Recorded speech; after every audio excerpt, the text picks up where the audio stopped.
and welcome to Unwalling Citizenship, a conversation with Dr. Fauna Foreman and Dr. Teddy Cruz about their work on citizenship culture at the United States-Mexico border and the network of civic spaces they have co-developed with border communities to cultivate regional and global solidarities.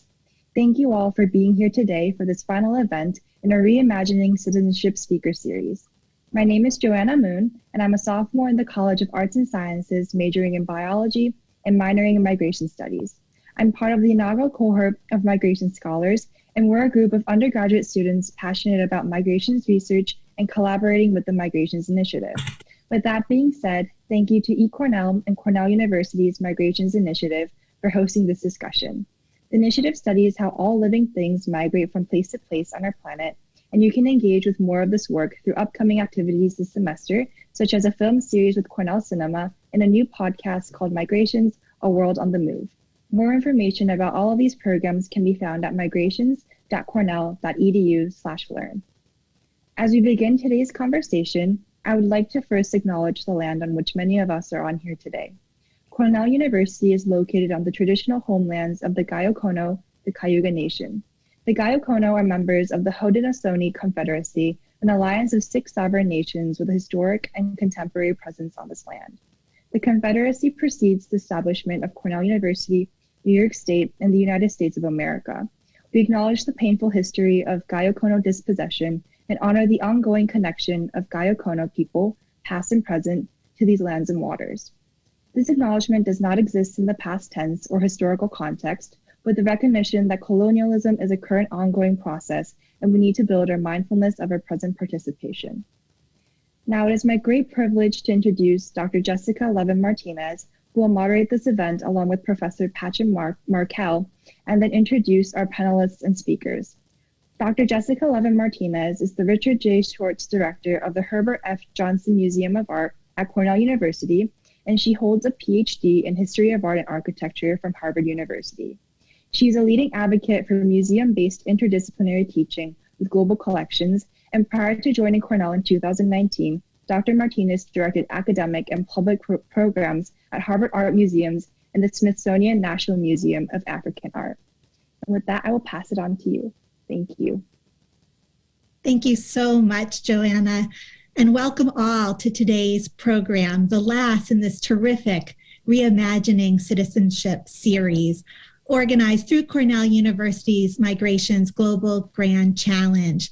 It features scholars, writers, artists whose work interrogates the limits and, importantly, the possibilities of legal, social, and cultural belonging. And how tremendous today to have Teddy Cruz and Fauna Foreman join us to discuss their work on citizenship culture at the U.S.-Mexico border and the network of civic spaces they have co-developed with border communities to cultivate regional and global solidarities. And following their talk, my colleague Patchen Markell, together with me, will join our speakers for a kind of far-reaching conversation about their work. Dr. Markell is the Associate Professor of Political Science at Cornell University, where he arrived in 2018 after nearly 2 decades at the University of Chicago. He is a political theorist and historian of political thought. And importantly, we very much want to hear from all of you. So please do ask your question in the chat feature, and we will address those directly to our speakers. And I'm just delighted now for the opportunity to introduce to you our esteemed speakers. Dr. Teddy Cruz is Professor of Public Culture and Urbanism in the Department of Visual Arts at the University of at the University of California, San Diego. I'm so accustomed to saying UCSD. He's known internationally, of course, for his urban research of the Tijuana-San Diego border and advancing border neighborhoods as sites of cultural production from which to rethink urban policy, affordable housing, and public space. Dr. Fauna Foreman is Associate Professor of Political Theory and the founding director of the Center on Global Justice, also at UCSD. A theorist of ethics and public culture, her work focuses on human rights, climate justice, border ethics, and equitable urbanization. Dr. Foreman is known internationally for her revisionist research, recuperating the ethical, spatial, and public dimensions of modern political thought. And together, they are the principals in Estudio Teddy Cruz and Fauna Foreman.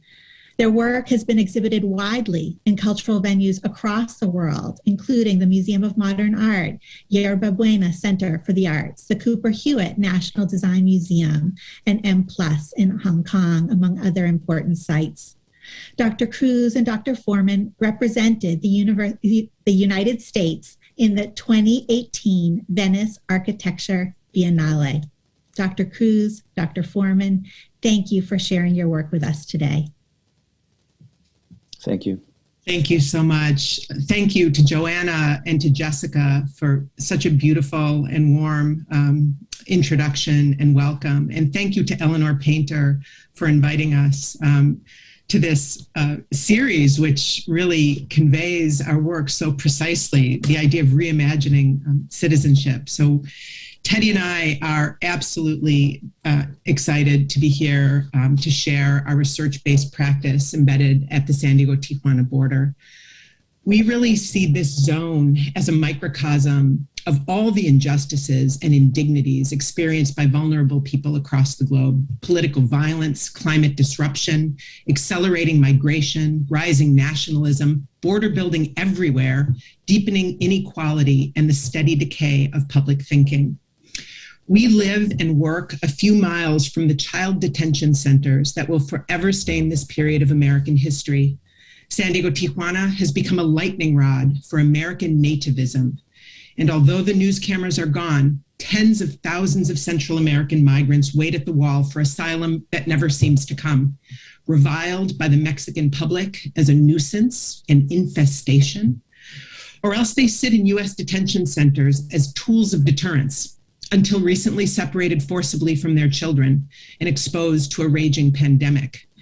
It has been particularly devastating in recent years to witness the emotional impact on children, their fear, and the inevitable psychic internalization of being socially and morally marginalized. Hopefully, there's relief on the horizon. It still remains to be seen. But the prospect of more border porosity in the coming period is drawing even more people north. With misinformation circulating on social media, conditions are intensifying here every single day. And climate change will inevitably accelerate these flows in the years to come. A recent United Nations survey found that 72% of arriving migrants at our southern border are agricultural workers, and that agricultural instability was a major factor in their decision to walk north. So global injustice is an intensely local experience in this part of the world. Now, against these local atrocities, border communities and activists on both sides of the wall continue to confront and productively circumvent unjust power. Some of this contestation is about sanctuary and protecting people targeted by the state. Some of it is working through the courts or the detention centers and other institutions of power to advocate for people who are ensnared in the net of political violence. Some of it takes the shape of bottom-up civic agency that exposes and counters unjust power, confronts hateful political narratives, and transgresses boundaries. And much of it arises informally through everyday collective practices of resilience and adaptation in conditions of danger and scarcity. Over the years, we have accompanied some of this bottom-up emancipatory transgression and eruption of democratic will in close partnership with agencies at the front lines. In recent years, these struggles have also attracted artists and cultural producers from around the world to engage in gestures of performative protest. But we've sometimes been critical of this uptick in ephemeral cultural actions that sort of dip in and out of the conflict. They can be extractive in their processes, and their impacts on public consciousness as fleeting, as the Instagram posts they generate. What happens the day after, the happening? We've never been interested in our practice in decorating the wall or camouflaging the trauma of political violence with murals. Instead, we advocate for a longer view of resistance, a more systemic approach to the drivers of injustice and more strategic thinking about cultural, institutional, and spatial transformation in the border region. These commitments have culminated over the years in a project that we'd like to share with you, the UCSD Community Stations, essentially a network of public spaces located in vulnerable neighborhoods across the border region, where universities and communities meet to share knowledges and resources and collaborate on research, dialogue, cultural and educational activities, as well as urban design build projects in the city. The community stations are the field-based arm of our design lab inside the University of California, San Diego. So here we are, our team, our students, and some of our community partners in Tijuana just before COVID-19 hit.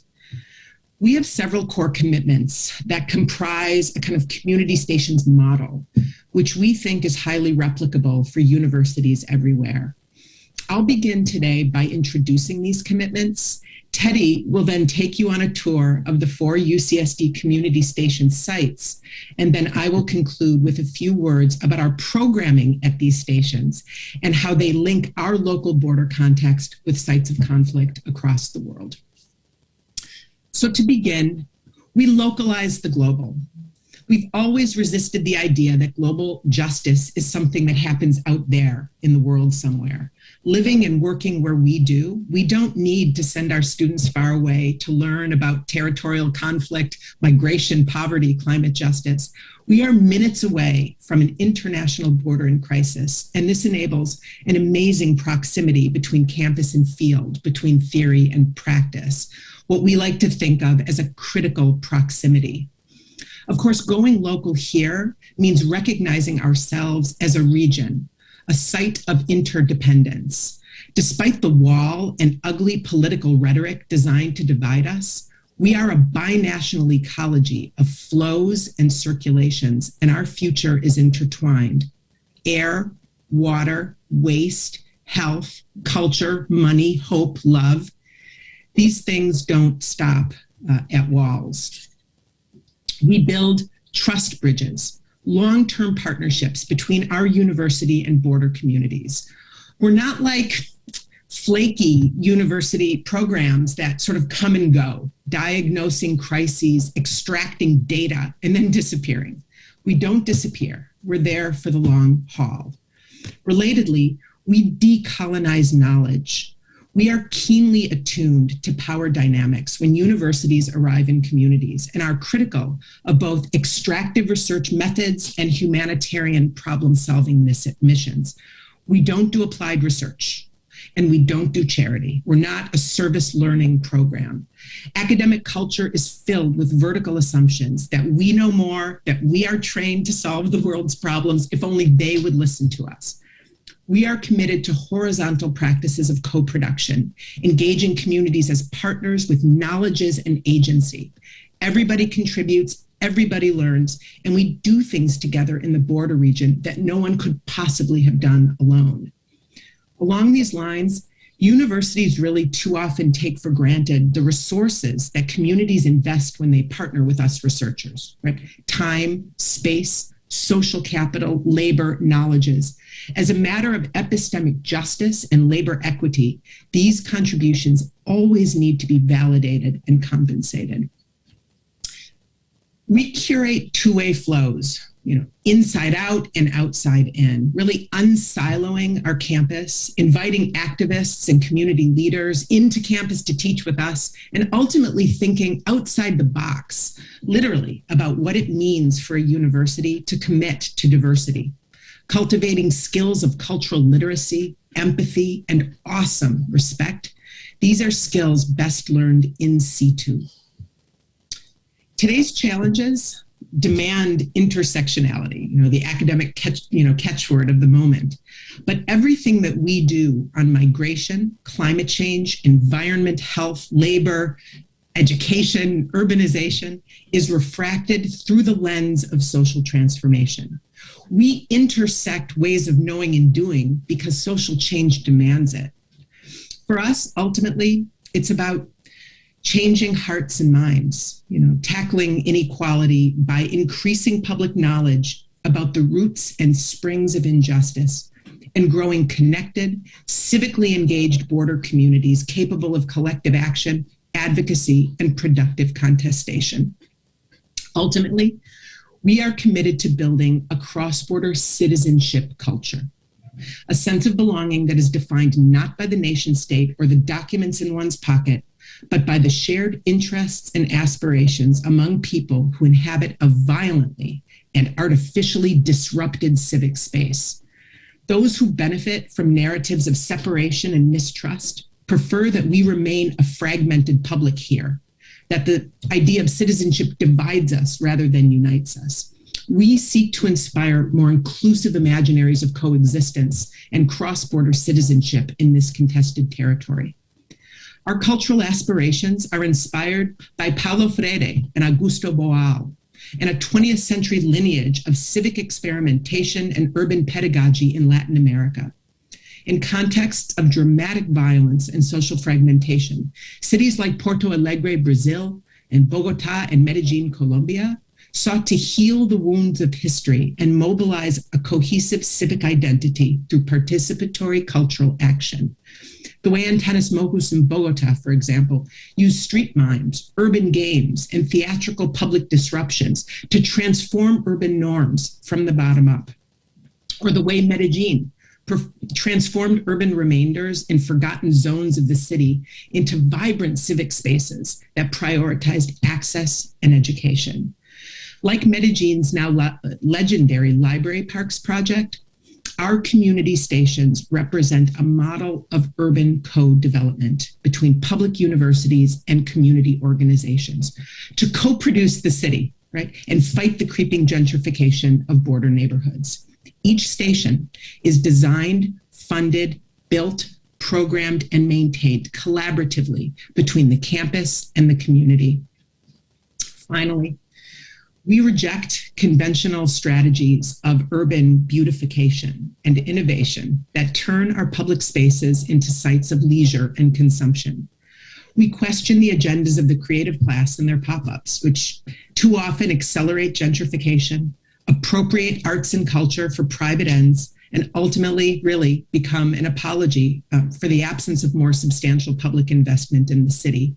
We believe public space must become civicized, to use James Tully's beautiful concept, a site of dialogue and contestation, and infused with resources and tools to increase public knowledge and community capacity for political and environmental action. So now, a tour of the UCSD community stations and just a hint about what happens in these spaces. For us, urban justice must be a distributed concept, requiring not only the redistribution of resources, but also the redistribution of knowledges. We design this reciprocal knowledge infrastructure as both a collaborative education platform and a model of shared urban intervention. We claimed that the economic and programmatic power of our public university can be leveraged for communities to develop their own public spaces and social housing. As a distributed system of public spaces transgressing the wall, the community stations spatialize social justice, mobilizing cross-border citizenship through cultural action. With our community partners, we have co-developed 4 community stations, 2 in San Diego, 2 in Tijuana. We'll take you from north to south. The UCSD Earth Lab Community Station is a partnership with Groundwork San Diego, an environmental justice nonprofit located in the low-income, primarily Black and Latinx neighborhood of Encanto, a community characterized by high unemployment, low educational attainment, food insecurity, and cyclical poverty. The station occupies a 4-acre vacant parcel owned by the San Diego Unified School District, who granted the parcel to our partnership to increase educational capacity for the 8 public schools within walking distance of the site. The goal was to promote circulations between traditional classroom-based learning and outdoor experiential learning. This access to municipal land gave us leverage to assemble a unique cross-sector collaboration between a major research university, a local school district, and a grassroots organization to co-develop public space, placing education at the center of community development. Before COVID-19 hit, 3,000 kids and their families circulated through the Earth Lab each year. And during the current transition, it continues to operate as an outdoor, socially distanced classroom. Recently, the school district committed capital monies towards a more refined physical resolution of the site for what has been so far a largely informal effort, while UCSD will invest in sustainable educational programming, research, and management in collaboration with Groundwork, who will steward community participation.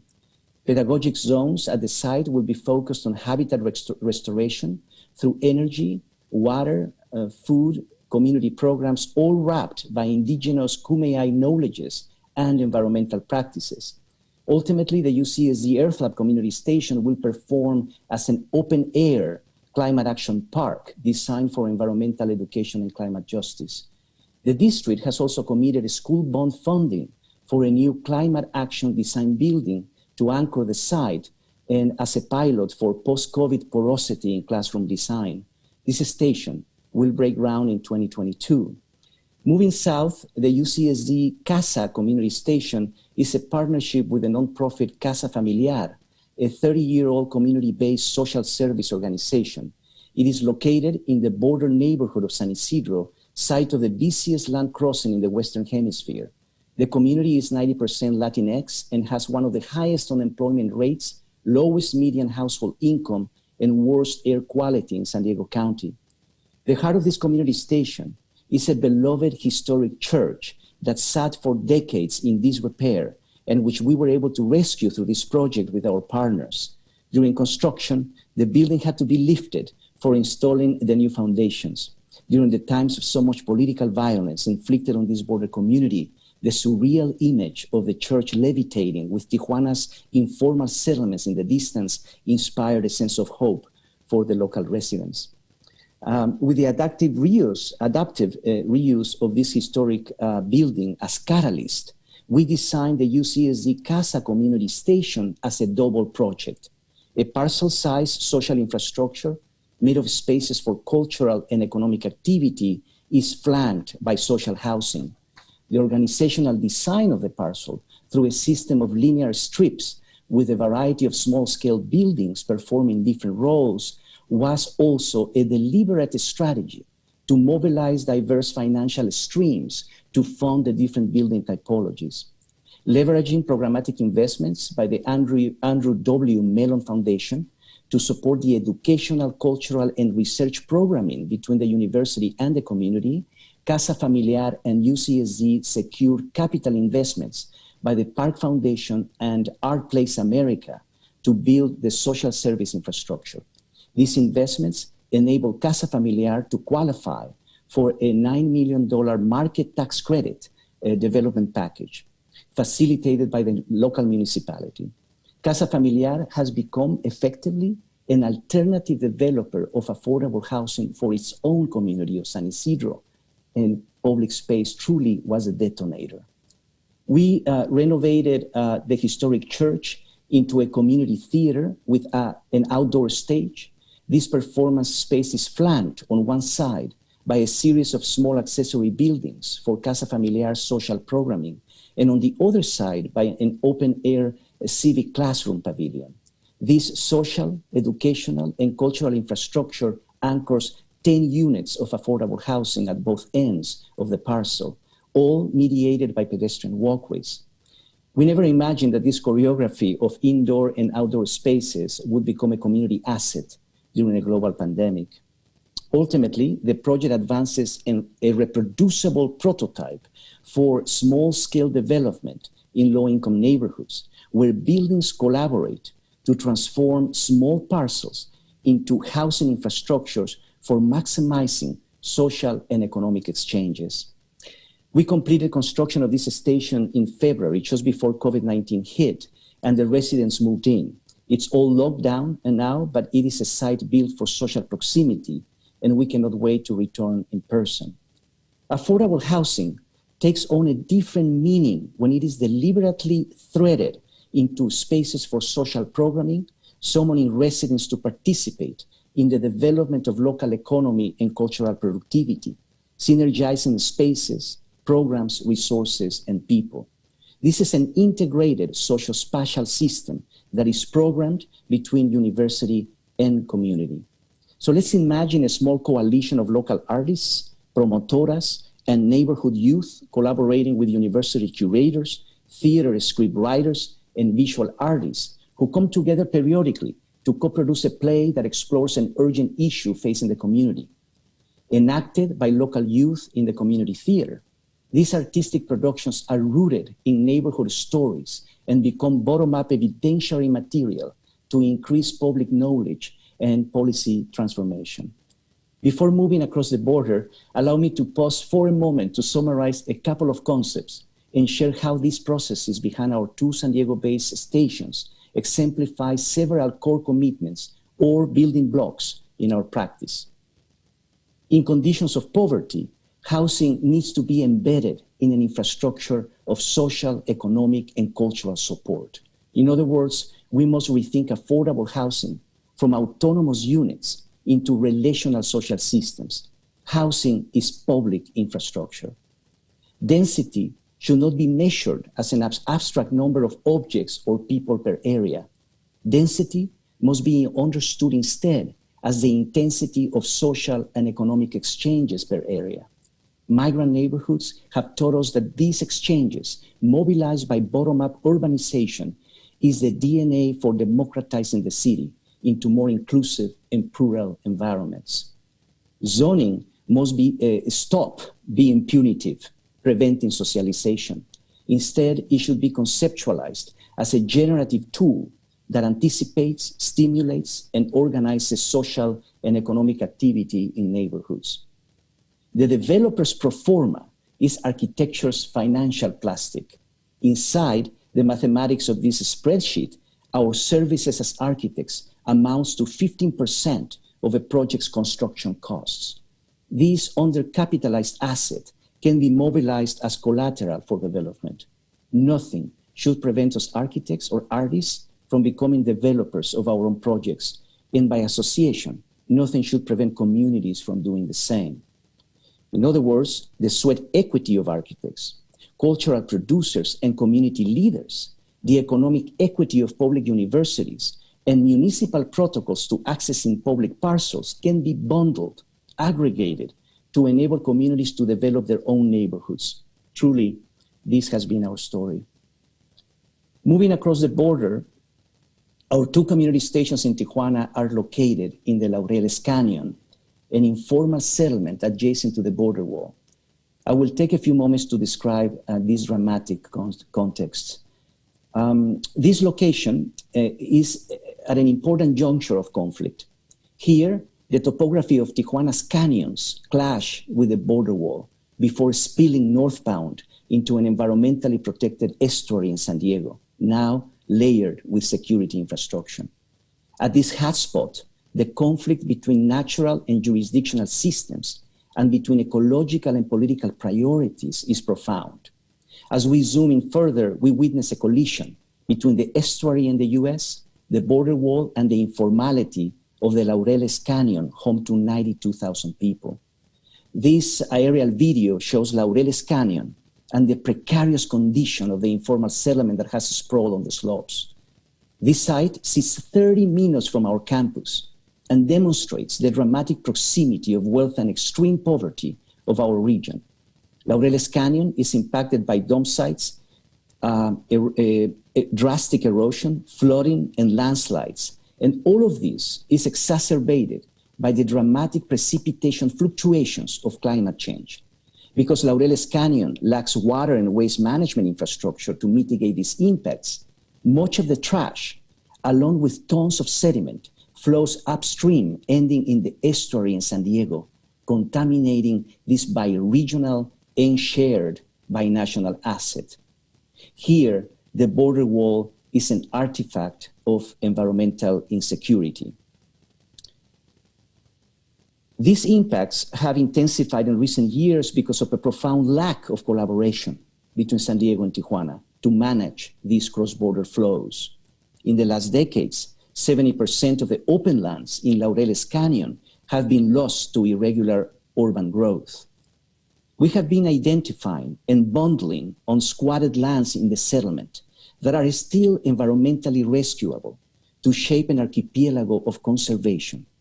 We are advancing an ambitious regional project called the Cross-Border Commons, an environmental conservation initiative that links the estuary in the US with the informal settlement in Mexico, forming a continuous social and ecological envelope that transgresses the wall and protects the environmental systems shared between these two border cities. With our Tijuana-based activist partners, we are curating a coalition of state and municipal agencies, grassroots organizations, and universities on both sides of the wall, and we are now negotiating with the municipality to gain access to the remaining public lands inside the informal settlement. Another important contextual note before I introduce you to the Tijuana stations is that Laureles Canyon has also been the site where we have been advancing our research on informal urbanization. As we have written about over many years, the informal settlements of Tijuana are built with urban waste from San Diego, recycling architectural parts to construct habitation and infrastructure. We have learned a great deal from these incremental building practices as people construct their own shelter in layers over time. In a case study we documented, a metal frame appeared from one day to another. In a couple of months, recycled materials began to thread the spaces. In the next weeks, an informal house emerged. We have also taken note that multinational maquiladoras surrounding these informal settlements typically benefit from easy access to cheap labor. Over the years, we have experimented with factory-made material systems to structurally mediate the recycling of waste. Because Tijuana is a city of multinational factories that prey on cheap labor, we have proposed an ethical loop where factories invest in emergency housing. Here, we are inside Mecalux, a Spanish maquiladora that produces lightweight metal shelving systems for global export, adapting its prefabricated systems into structural scaffold as armatures for informal housing. We designed a catalog with the factory's engineers to test a variety of prototypes and configurations.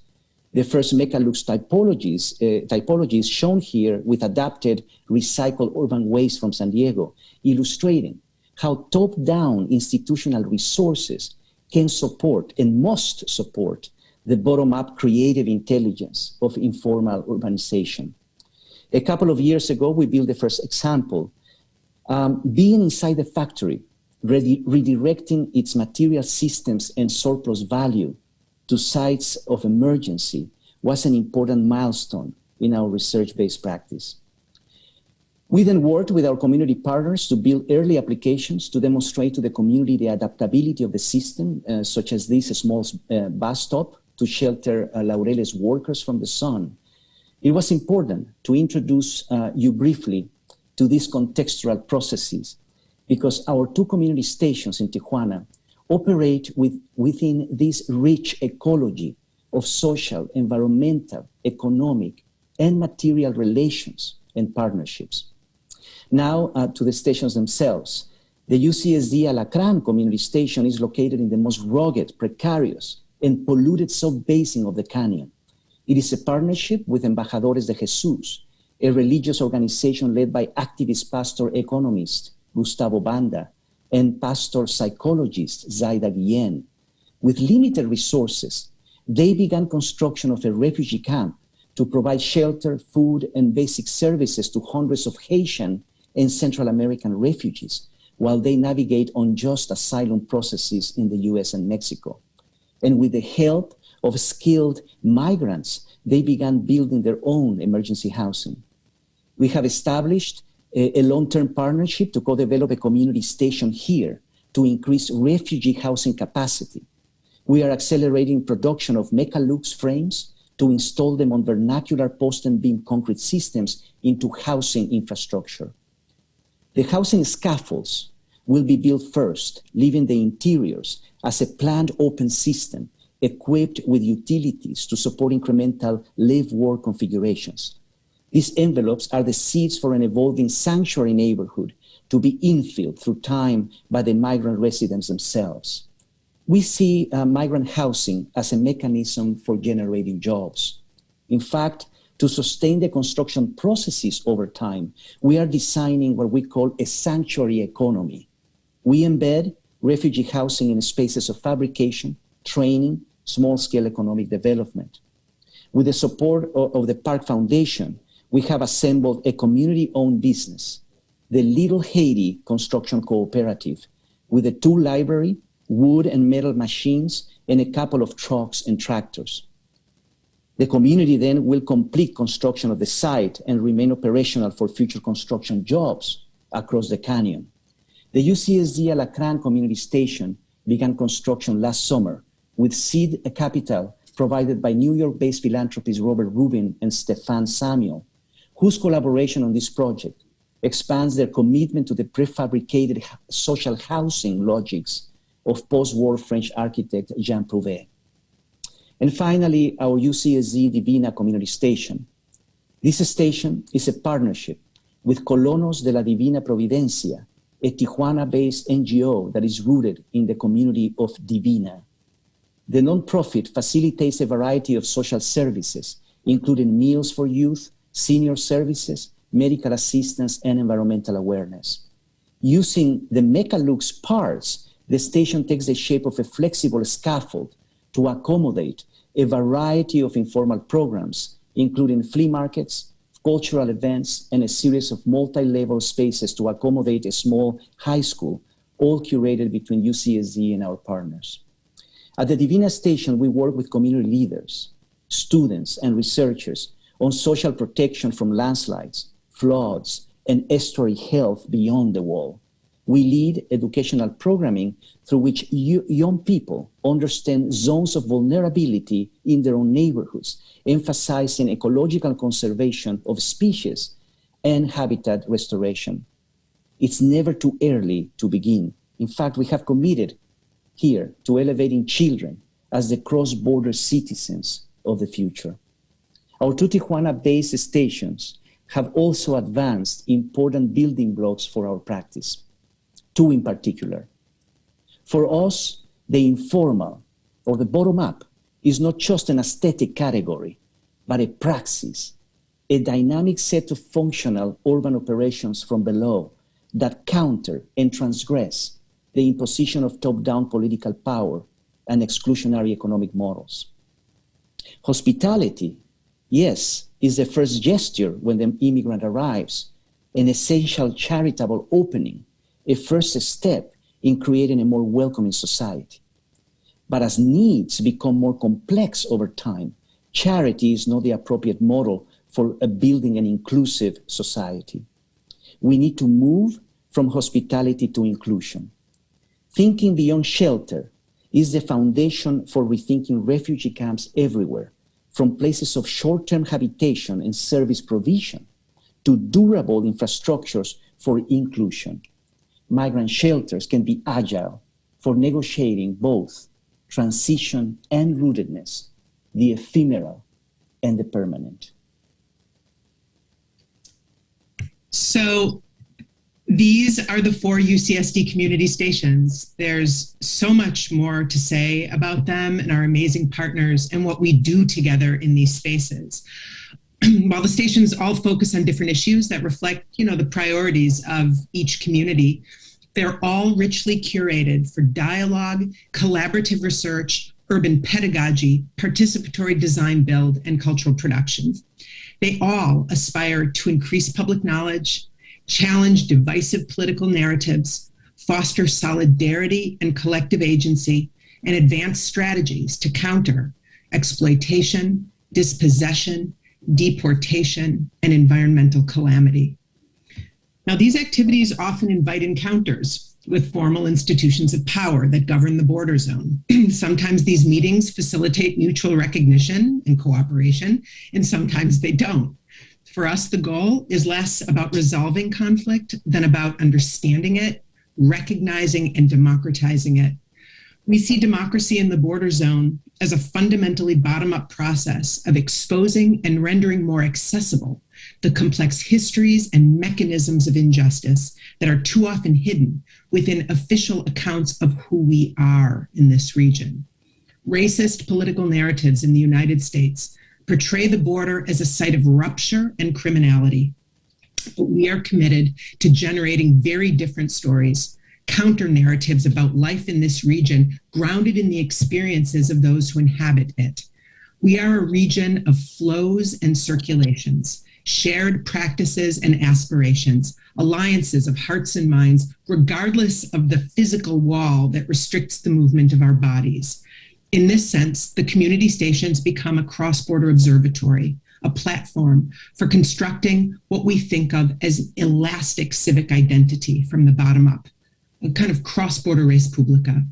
With our partners, we curate unwalling experiments that dissolve the wall using visual tools like diagrams and radical cartographies to situate border neighborhoods within broader spatial ecologies of circulation and interdependence, from local to regional to continental and ultimately to global scales.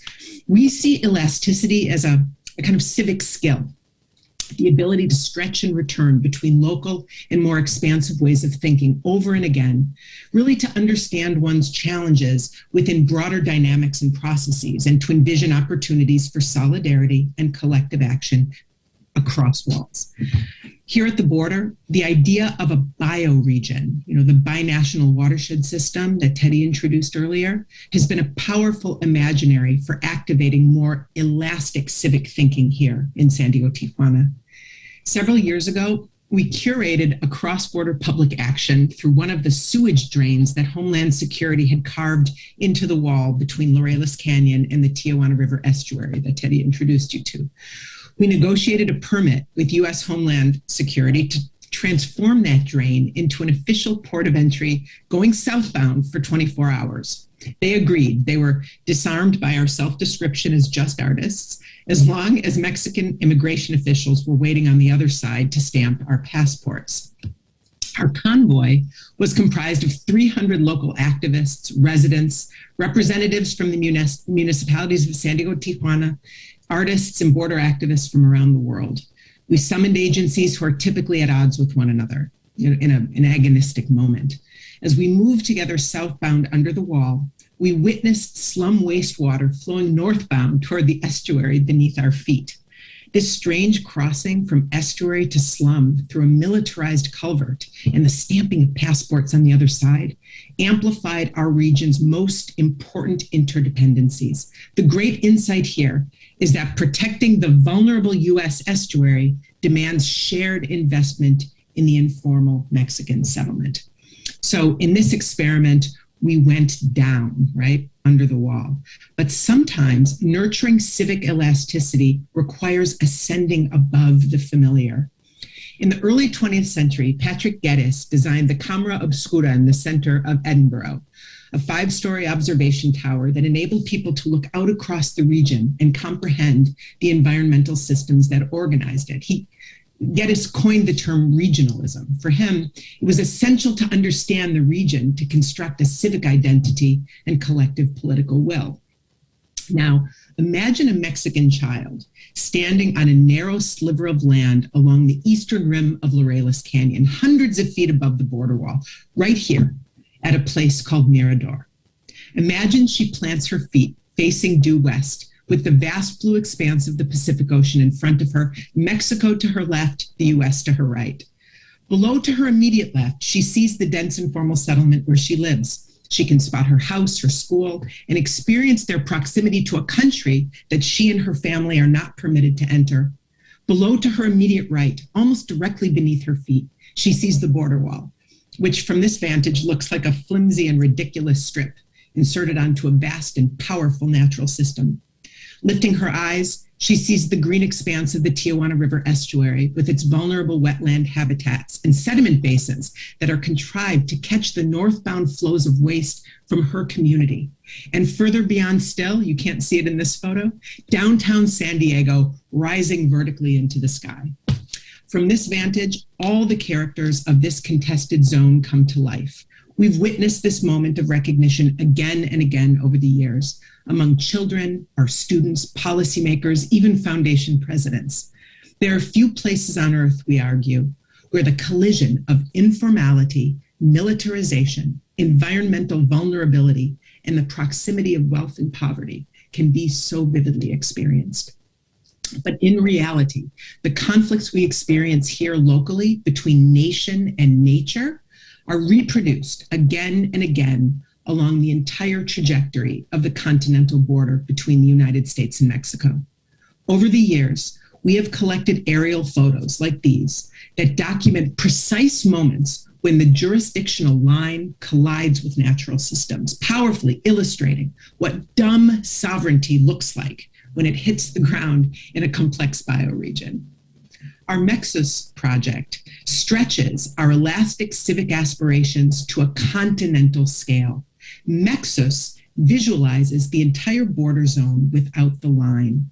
It dissolves the border into a bioregion whose shape is defined by the 8 binational watershed systems bisected by the international border. Mexus also exposes other systems and flows across this bioregional territory. Tribal nations, protected lands, croplands, urban crossings, many more informal ones, 15 million people, and much more. Ultimately, Mexus counters America's wall-building fantasies with more expansive imaginaries of belonging and cooperation beyond the nation state. Here it is in 2018 at the Venice Architecture Biennale. In Community Stations programming, Mexus becomes a provocation for dialogue about a shared bioregional civic identity among Mexicans, Americans, and diverse tribal nations who inhabit this contested space.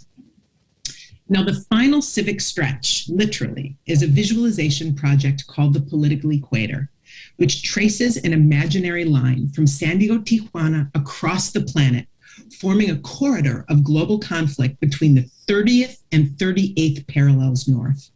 Along its trajectory lie some of the world's most contested and violent thresholds. US-Mexico border at San Diego, Tijuana, the most trafficked international border checkpoint in the Western Hemisphere, to the Strait of Gibraltar in the Mediterranean, the main route from North Africa into Fortress Europe, the Israeli-Palestinian border that divides the Middle East, emblematized by Israel's 50-year military occupation of the West Bank and Gaza, India, Kashmir, a site of intense and enduring territorial conflict between Pakistan and India since British partition, the border between North and South Korea, representing decades of intractable Cold War conflict, and China's accelerating militarization of the South China Sea, along with Taiwan and Hong Kong. Now, visualizing this political equator in red alongside the climatic equator below in green was an astonishing discovery for us, because the ribbon in between them, give or take a few degrees, contains our planet's most populous slums, its sites of greatest natural resource extraction and export, and its zones of greatest political instability, climate vulnerability, and human displacement. And when these parallel equators are applied to the Pierce quincunxial projection, from above, the Arctic becomes protagonist, with its melting ice caps detonating hemispheric conflicts through sea level rise, dramatic coastal vulnerability, and human displacement. Ultimately, the collision of nationalism and border building, climate catastrophe, and forced migration is the global injustice trifecta of our time. But as we said at the beginning, these dynamics always hit the ground somewhere and are experienced by people locally in everyday places like ours. Thank you.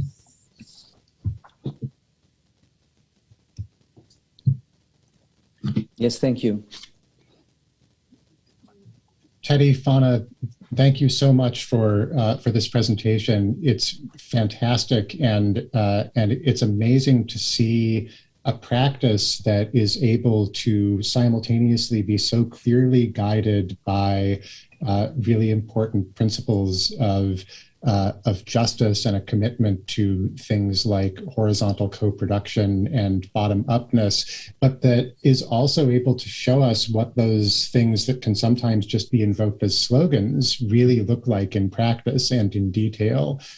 It's an incredibly inspirational and important project. I have a lot of questions. I know Jessica has a lot of questions, and we're already seeing a number of questions from the audience too.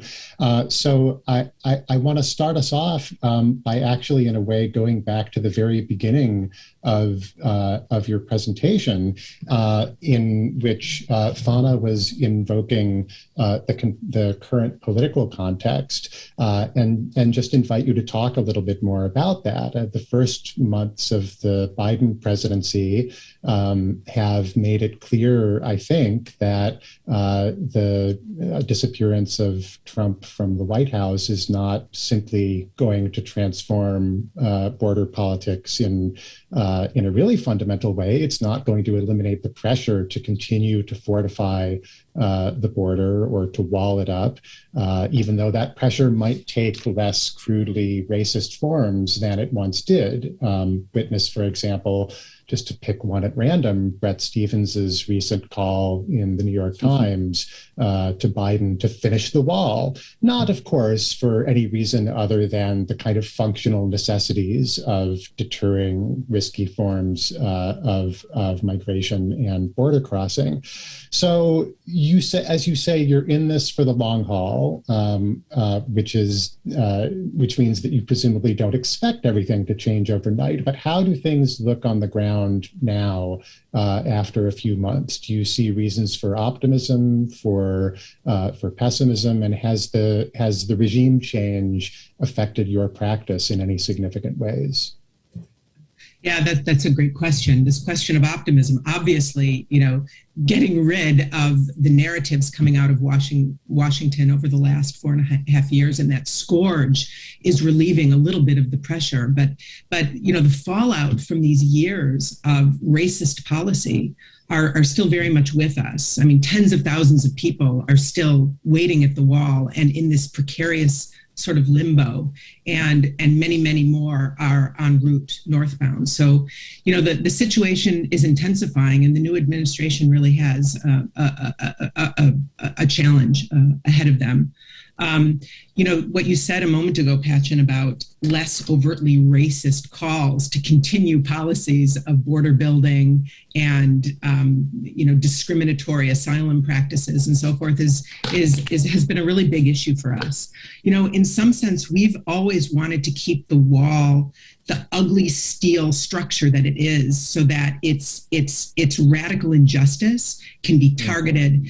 When it becomes sort of decorated or softened or more porous so that there's more movement, sometimes it diffuses the enormity of the injustice of the wall itself. So we worry a little bit about what you just noted, that many of the policies may continue with a different sort of guise or a different kind of veneer. And so we saw that for decades before the Trump administration came in. I mean, so we may be returning to that more, that less overtly, racist mode of containment and discrimination. But it remains to be seen. One thing that, we've committed ourselves to over the years is to work with communities who are in the front line of these injustices. And to try to amplify their resilient bottom-up capacities, so that regardless of what's happening in Washington, what's happening here locally is always a different story. We've really tried to, localize our sense of commitment to the border wall rather than rely too much on what's coming down from above, far away, but to make ourselves resilient and a sanctuary from below. Can I add a thought to this just for a moment? Because just yesterday we had a call with our partners in Tijuana at the refugee camp, and they were really narrating the drama of really the last days. I mean, because we have been working in a place that has up to 350 refugees and migrants. from Central America, parts of Mexico, Haiti. But in the last weeks, he said the presence of migrants and refugees has increased to 800. So there are a lot of people being deported at this very moment. So yes, the crisis and the tensions continue even with this new administration. But if anything, he was mentioning the kind of narrative begins to also change. At least we were discussing that. I mean, there is something about, there are no more forced separations to begin with, but if anything, there is a sentiment that maybe in the next years, there is going to be a period of more reciprocity. I mean, the changing of the narrative already is palpable. In this sense, the idea, again, of building new links and new strategies of solidarity. Forever, even within the most tragic last 4 years, really, this region has always recognized itself in a way as understanding that the destiny of these two border cities is intertwined. And therefore, I think that we have always, in fact, Fona and I were thinking the other days with our partners, ironically, Trump brought us even deeper together transgressing these issues. But what I want to say is this has implications in the physical shared infrastructure between these two cities. So I think that as we are witnessing at this very moment an unprecedented shift in redefining the political economy of the future, or let's hope, of many of our cities in the United States. This also has implications at the border region where there are already some level of messaging that Tijuana and San Diego might begin to collaborate in environmental, even physical infrastructure based on this new paradigm, let's say, that we are beginning to open up. And so, yes, we remain extremely optimistic about this next period. I found your talk just incredibly energizing. You're not only imagining new futures, you're building new futures. And I'd love to hear you kind of muse or think through how your work relates to cultural diplomacy and the future of that, right? Like, I was so surprised to hear your story of getting the permit to, imagine and build the drain as a port of entry, and that, it's okay, they're just artists. But knowing that you were at Venice Biennale, of course, that the State Department would have been involved in that, or the National Endowment for the Arts, for that matter. So just thinking from your own experience and for others. That's a great question. There are actually a couple of stories written in the U.S. by sort of right-wing groups concerned that the U.S. government was supporting an unwalling experiment in the U.S. Pavilion. We got emails, yeah. So yes, people took note. But arts and culture and changing hearts and minds through alternative channels. As a trained social scientist, I've learned how much more compelling cultural sort of representation can be than facts and data. So that was actually a transformation in my own thinking. But Teddy and I, have always been culturally forward in all of our work, and we often use the forum of the dialogue or the sort of agonistic moment to bring agencies and actors in the region together who don't typically talk with one another. And we really believe that visualizing the conflict in new ways through presence is really important. So the political equator is one example of this, but we often bring political leaders and other leaders of institutions of power to the sites to actually witness firsthand. And there's let me give you one example of this. At the neighborhood of San Ysidro, right at the border, right, there's terrible air quality. I mean, because all of the cars, tens of thousands of cars are idling every day, spewing, into the air. And it's not surprising that lung disease is very high in San Ysidro, which in the minds of residents has often naturalized as the way of the world. But no, it's actually an environmental injustice. So some of our students a few years ago were invited to the backyard of a resident in San Ysidro and looked at his lemon tree. And his lemons were coated with black silt, which became they became sort of biosensors of air quality. But the students also used these lemons in a very sort of performative art project where they used the lemons to, visualize the pollution. And this became then a tool for community performance and to speak to institutions that govern air quality at the border about the challenges that these communities face. So we're always thinking about how we can connect cultural representation with policy transformation. And we see ourselves in our practice as sort of mediating that interface between the cultural expression of these communities and the policymakers who need to hear. Yes. Lemons. Yeah. Sorry, Patrick. No, go ahead. Go ahead, Teddy. No, I was just going to say this has been an aspect of our practice that we've been very interested in opening up questions of how artists and cultural producers can be political representatives of the invisible while protecting and producing guarantees. And so when we have been investigating the impact, the positive impact of immigrants in transforming the American city or the neighborhood, that has required a set of strategies to translate and politically represent what ultimately we find as this bottom-up creative intelligence of adapting spaces, plugging in an informal economy into a garage, building an extra granny flat, which is non-conforming in the back of a house where zoning does not allow it. This constant, this interesting negotiations with boundaries, spaces, resources that we discussed can need to be brought up to the institutions, let's say policy institutions, to transform land use and zoning policy. So that the way you mentioned it, Jessica, actually we haven't used this word, but it's actually wonderful. It's an act of cultural diplomacy because it's about negotiating with a cross-sectorial kind of landscape that has been forever fragmented. So more and more, I think artists need to be mediators between the top-down and the bottom-up, intervening in that interface. I think we're very much interested in that. At that point, art and culture become tools, obviously, that are functional tools to not only rally for new types of community engagement, intervening into public opinion, which has so easily been hijacked by misinformation, but I think at larger scales, it really begins to suggest a kind of a new type of institutional negotiation, let's put it that way, where the political equator, which is an event we do every 2-3 years, that has been the curatorial framework.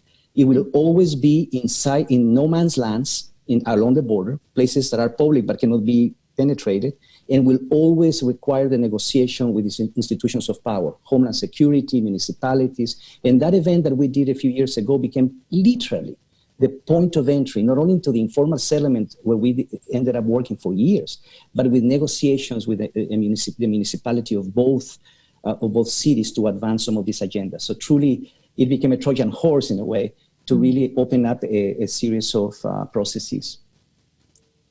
Could I follow up on that with a question? It's actually about, it's both about the issue of scale, which Teddy just mentioned, and about the practices of visualization that you gave us a taste of in the presentation and that Vana was also talking about, and about the relationship between the bottom up and the top down. And Teddy, you just said that you think of yourselves as mediators between those two orientations or directions. But it's interesting because those can also come into conflict with each other in important ways. One of the things I thought was really terrific about your visualizations was the appeal to the bioregion and to the ability to see by paying attention to things like the watersheds, the arbitrariness of the political boundaries that have been artificially created on top of the functioning of natural systems. And, I remember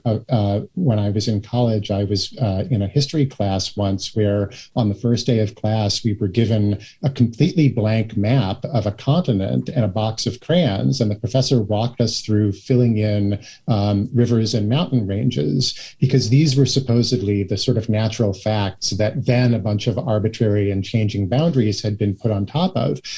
But of course, that, as we know, the natural facts are not purely natural, and also the natural flows are not just a natural state that we would want everything to return to, because natural flows of things like water are also enormously destructive. And you talk about this in pointing to the impacts of climate change and the kind of mutual relations between the politics of climate change and the politics of migration a little bit in the talk.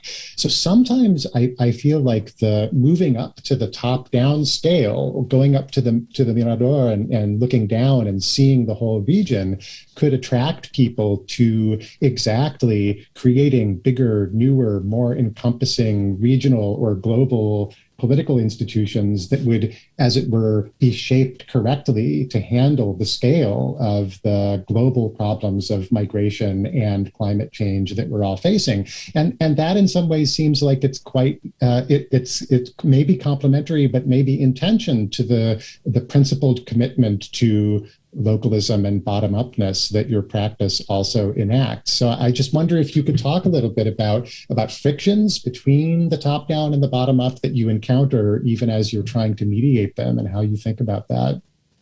And maybe also about the intersections with environmental problems and climate change too. Yeah, what a beautiful and challenging question, really. Obviously we see tensions between bottom up and top down knowledges and aspirations all the time. I think we've always seen ourselves as resisting the kind of hyper local as well as the hyper global response to challenges on the ground by finding a realistic solution that's connected to territorial performance. So, we've always resisted kind of this very sort of entrenched localism that can't see beyond the scale of the neighborhood or beyond the scale of a region and a city, as well as rejecting this kind of global idea that, we can solve solutions from 30,000 feet up. And what we try to do by bringing the sort of the local and more expansive ways of problem solving together is to be more realistic about actually what the existing real, in a way, which is so often off the table because people either are too myopic or they're too grand. So I see this mediation as a scalar mediation as well as a knowledge mediation in the way that you sort of framed the question. And one thing I want to say in this context as well, as we mediate these scales, we often find ourselves in conflict as with both. So, I think it's particularly interesting from an epistemic perspective when we find ourselves in conflict with the bottom up on these things, because we believe deeply in local self-determination. We believe deeply in sort of the autonomy of communities to decide their futures. But one thing that we've also recognized sometimes is that poverty and injustice can create a sort of a kind of disrupted sense of horizon and possibility. So we actually take this horizontality very seriously. We don't reproduce verticality when we arrive in communities that the community is now suddenly on the top and the researcher or designer is now the empty receptacle waiting to be filled. We actually have agonistic kind of conflict with the bottom up sometimes. And one of the virtues of building trust over time with these communities is that we know that we can resolve these tensions. It's different with, a program or something that just sort of dips in and out. It's very hard to be assertive about, well, actually, we disagree with you here. Give us an example. Yeah, a meeting of Teddy, maybe give an example in San Ysidro, which would be it's a long example, but we, the issue is that we have been very dissatisfied with facile and reductive and patronizing advocacy planning efforts, where we go into communities and we just wait as designers, let's say, to understand, what the community wants, and they become the designers, and we just go back to the studio to draw.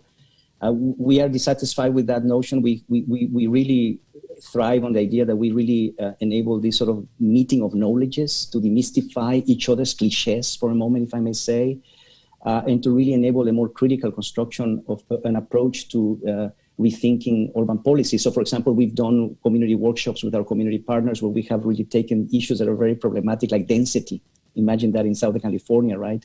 And we have created physical models and games to really engage the community in a different conversation, because immediately a lot of what advocacy planning does is reducing the whole debate based on just iconography, style, and what style should our buildings be built so that developers can build this sort of project of beautification and gentrification follows. So we wanted to open up more critical debates about it, and the game was an incredible story, because at the end of the game, where people were shuffling buildings and in between spaces and everyday practices and so on, a lady in the workshop said, "My God, I cannot believe these buildings that I've been living all my life are selfish."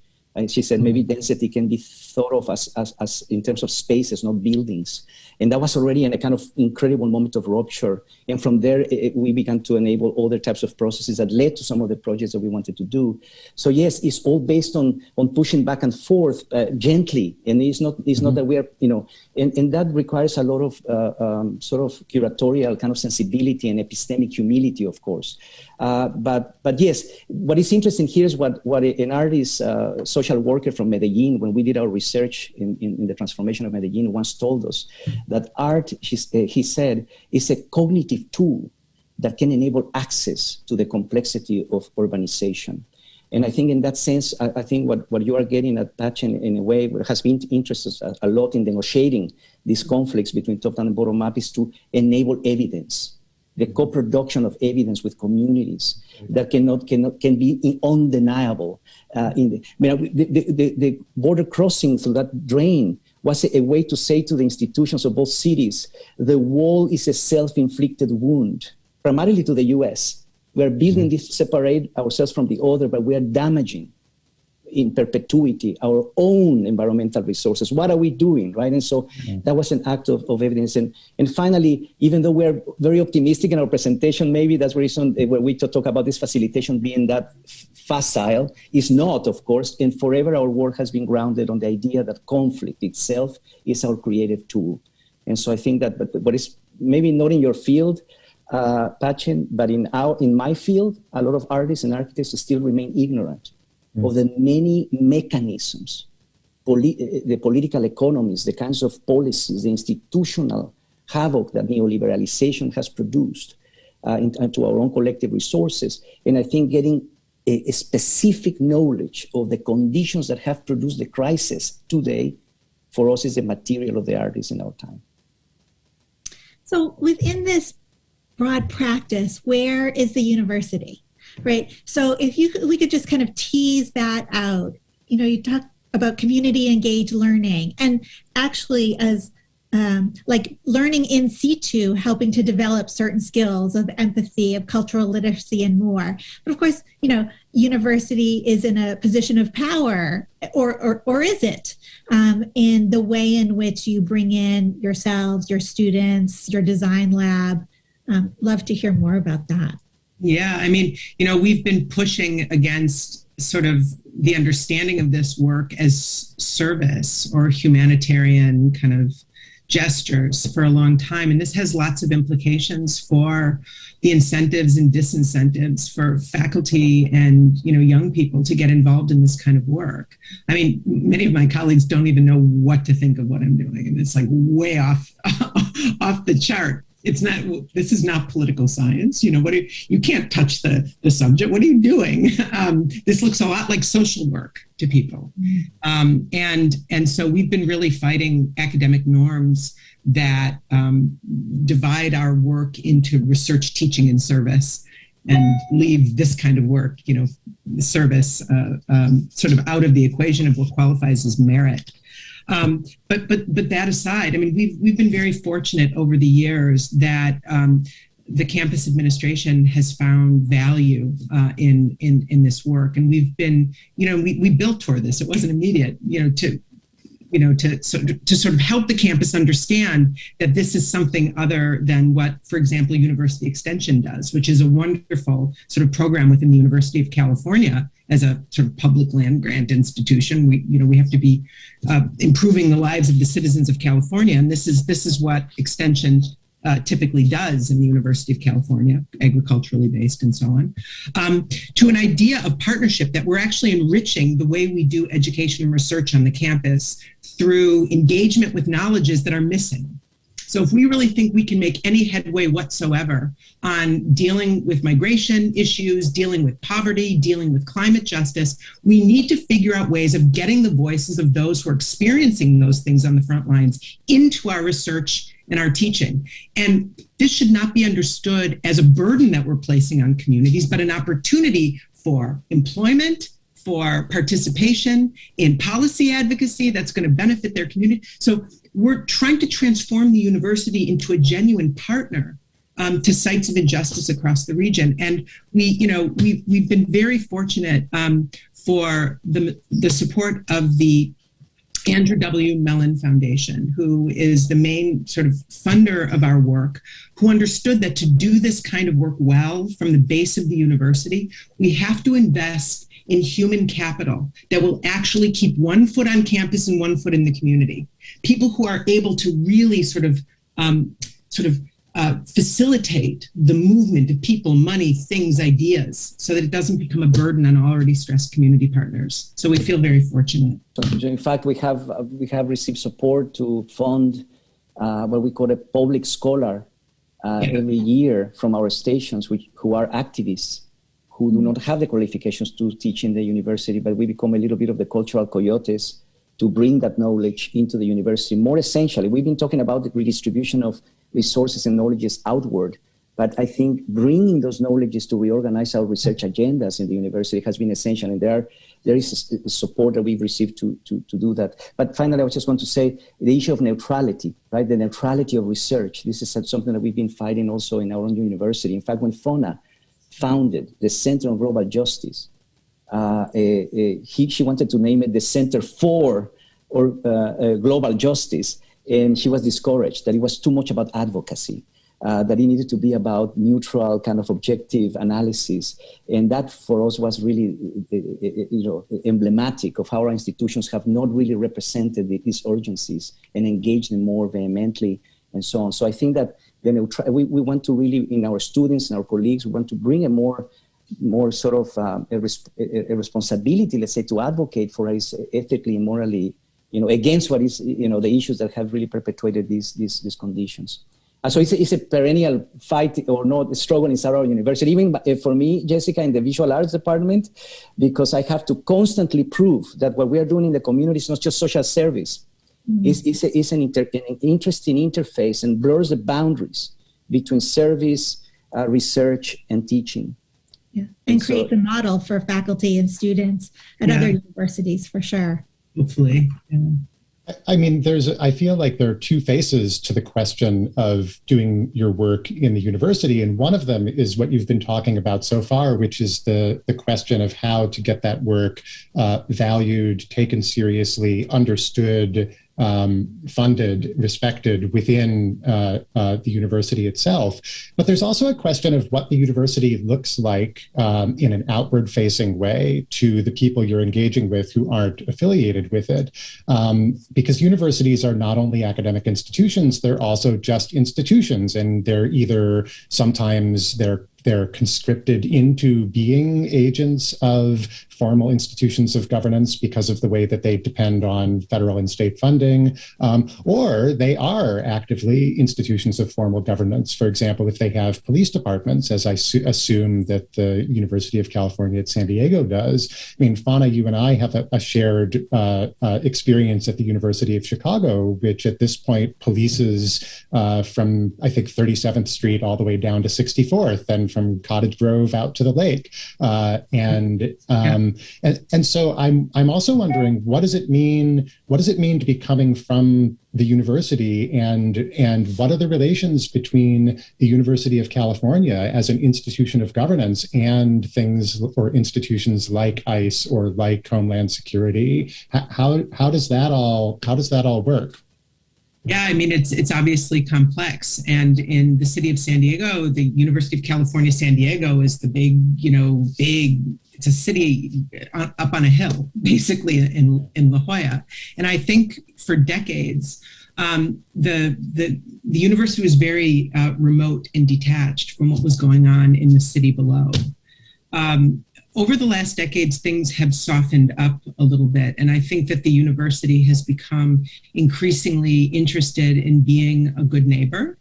And increasingly that is being fleshed out. I'm actually very proud of the university in the recent period of intensified ICE activity in our region. The university really became a sanctuary for our students and for our students' families.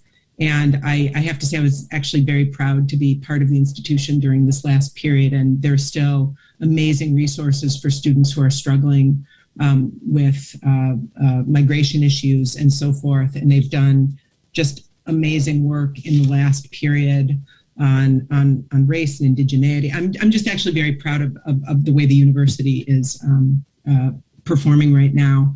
I have to say, though, that and I think this is true for all universities. Universities are seen as arriving with white flags in communities to plant their flags, and it's often confusing to communities who don't understand the ecology of the university. Sometimes universities come in very flat-footed without respecting the kind of local dynamics in a community. They come with their resources, they come with their power, and then they disappear just as quickly. And so there's a kind of confusion, I think, that universities create when they arrive into communities. And we're trying very hard to change that perception, at least in the communities where we're working. One of the things that's new at our university is, and it's going to launch right after COVID, is there's a brand new light rail that will be coming into the university public transportation, which can take students from campus all the way down to the border, and people from the border all the way up to campus. And it's going to change, I think, the porosity of the university and the openness of the university to the wider community in the next period.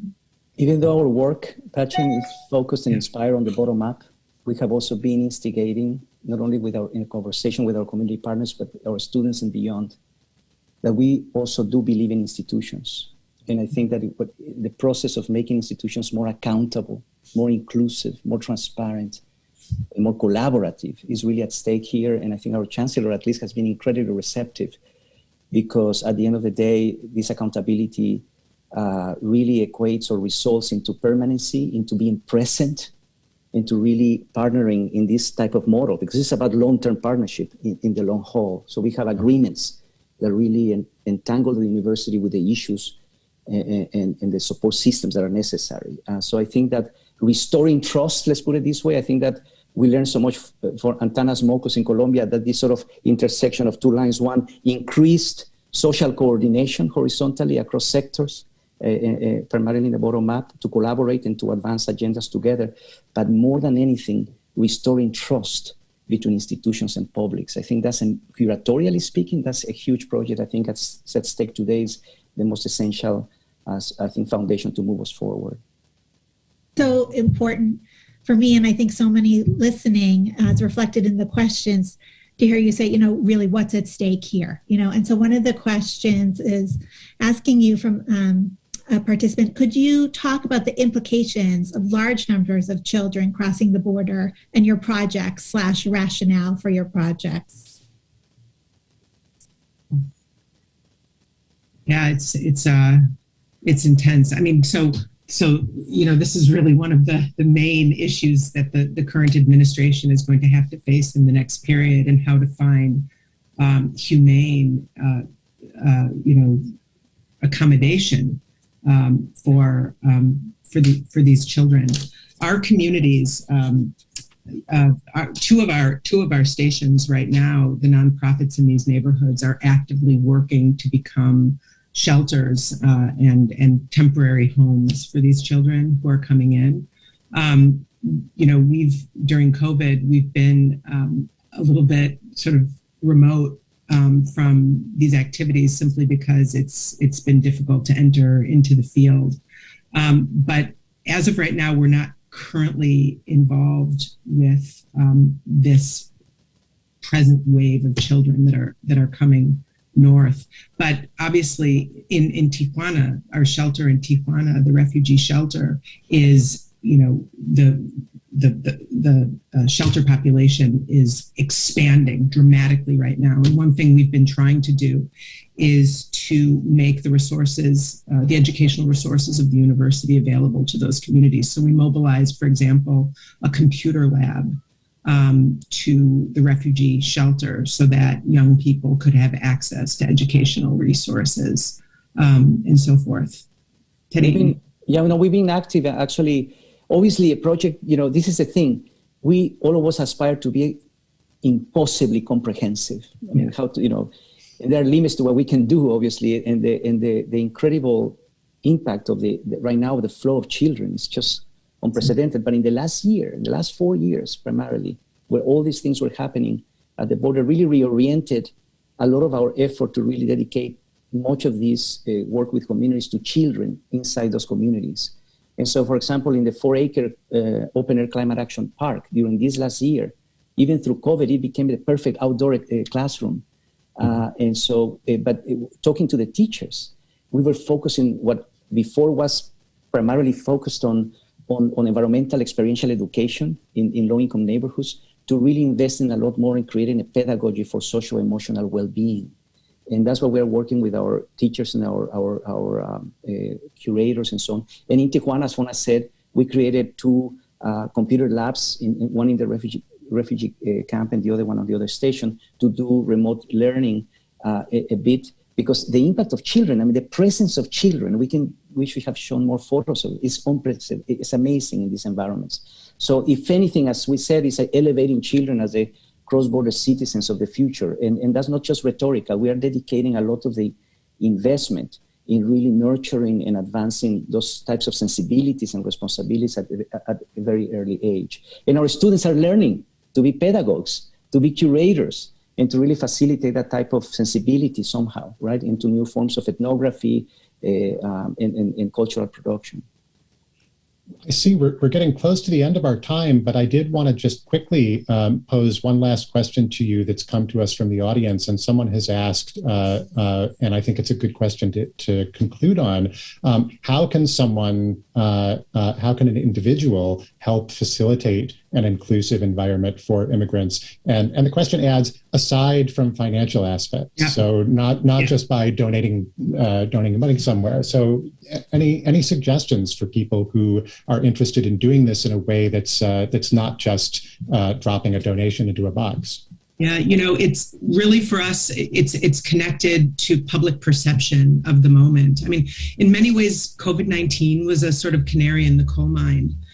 We always thought, in terms of sort of public communication, that people would make decisions that are aligned with their interests. Like, this is what we've always been told in the social sciences. And COVID is proving us wrong, that ideology seems much stronger. So you won't wear a mask and you won't get a vaccine, even though, all of the science is pointing to the fact that it's in your interest to do so. And so, what we need to understand, I think, from this is that we need to penetrate into this really resistant public culture around migration. And, I think as individuals, we can all play a role in doing that, in the way we speak, in the way we connect with others, the way we talk to our family, the way we talk to our neighbors. And to begin to chip away at the perception that migrants are a drain on our society rather than a huge benefit to our society. And, because only a certain number of people are going to be moved on ethical grounds, right, to open themselves up to migrants. Only a small percentage of the population. The rest of them are going to have to be turned through other channels. So I think communication right now is really, really the most important thing we can do. And obviously the commitment to political activation or participation at the local scale. I mean, I think that as climate is forcing us to reimagine cities as more porous environments, where public space can be acting doubly, not only as a social space, but really as a potentially water management infrastructure and so on.